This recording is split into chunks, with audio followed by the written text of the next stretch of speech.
Ya, dia ni cara nak mengunturkan pokok kelapa.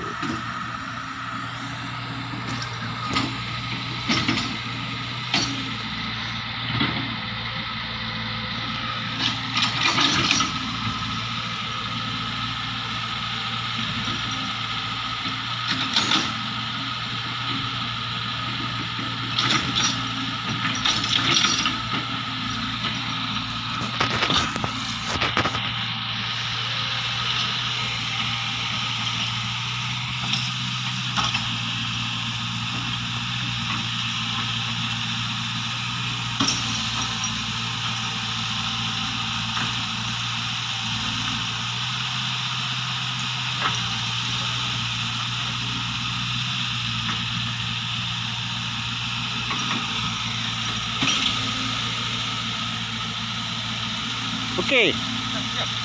Belum ada sikit lagi tu. Rehat dulu. Rehat dulu. Dah habis dah potong? Belum. Tinggal kok kelapa je kan?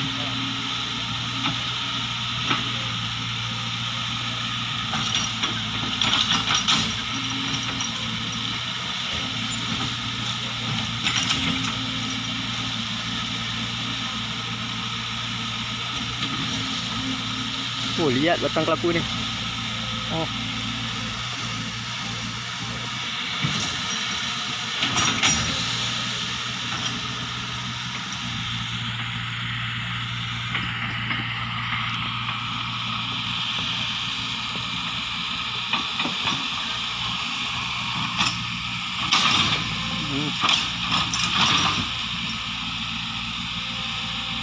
Rasa lihat ni. Oh, korek dulu umbi dia sikit.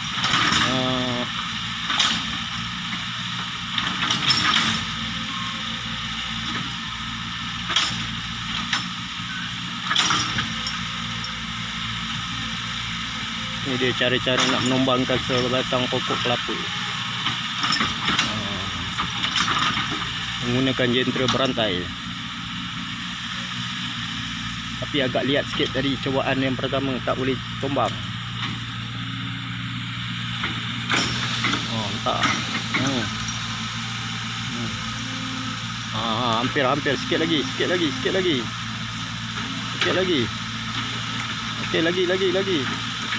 okey. Hampir lagi sikit. Tengok kekuatan jentera dan pokok kelapa. Okey, boom. Settle masalah. Okey, itu dia.